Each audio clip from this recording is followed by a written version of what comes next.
The cake was still warm when my phone buzzed. Not a call, a message preview. Her name. Running late, don't wait. It was my birthday. She'd insisted on cooking, insisted I come home early.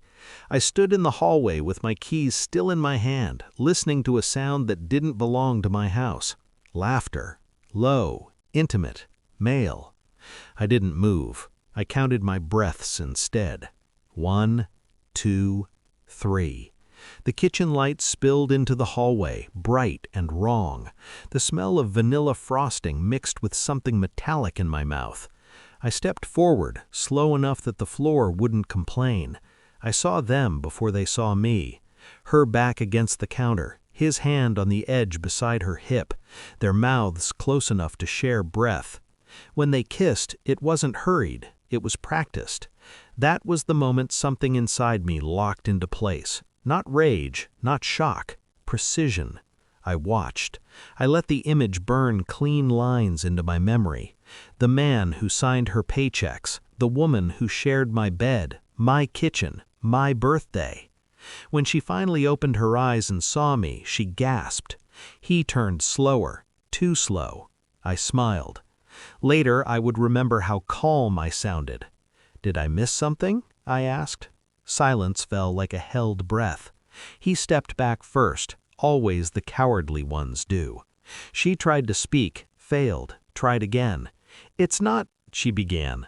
I raised a hand, not to stop her, to study her. Her pupils were wide, not from fear, from being caught mid-life. I nodded once, as if confirming a theory. Then I stepped aside so he could leave. He didn't meet my eyes. She followed him to the door, whispering his name like an apology meant for the wrong man. When the door closed, the house felt hollow. I looked at the cake, the candles already placed, the number neat and mocking. "I can explain," she said. I believed her. That was the worst part.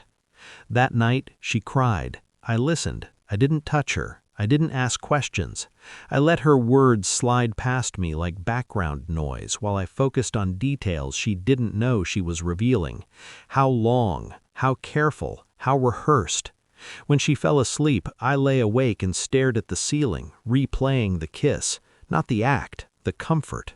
I didn't confront her again. I became observant. Phones left face down don't hide anything, they confess. I memorized patterns, work emergencies, dinners that smelled like someone else's cologne, the way she showered the moment she got home. I pulled our phone records, logged dates, cross-referenced meetings she mentioned casually with nights she came home glowing. I learned his routine, where he parked, when he left work, how often he visited clients after hours. Externally, I was perfect, smiling, attentive. I even thanked her for the cake she never cut. Inside, I was building a timeline. Every betrayal leaves fingerprints. People grow careless when they think they're winning. One evening, she asked if something was wrong. I shook my head. "Just tired," I said. She smiled with relief. That's when I knew she thought she was safe.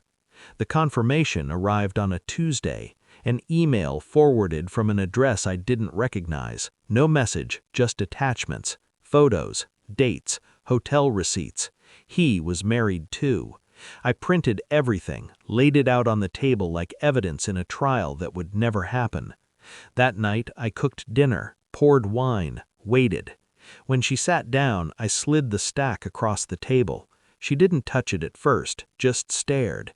"Is this what you were going to explain?" I asked. Her hands shook as she flipped pages. Her face collapsed in stages, confusion, recognition, fear. "You went through my—" "No," I said softly. "You went through our marriage." She cried, apologized, promised, begged. I listened. I always listened. I didn't raise my voice. I asked for his address. She hesitated. That was her last mistake. I found him anyway. His driveway was empty except for a car I recognized. I knocked. His wife answered. I handed her a folder identical to the one on my table. Then he appeared behind her, pale, unprepared. "I just wanted to wish you a happy birthday," I said. He tried to speak, I stepped forward and ended the conversation with one precise movement. Not wild, not angry, controlled. He fell. I didn't stay. Power isn't about how hard you hit, it's about when you leave. I moved out the next morning, left the ring on the counter beside the untouched cake. She called, texted, cried into voicemail. I deleted everything. I didn't feel victorious. I felt empty in a way that finally made sense. Betrayal doesn't break you, it clarifies you. I learned exactly who they were and who I would never be again. On my birthday, I lost a marriage and gained my silence. That was the gift, and I kept it.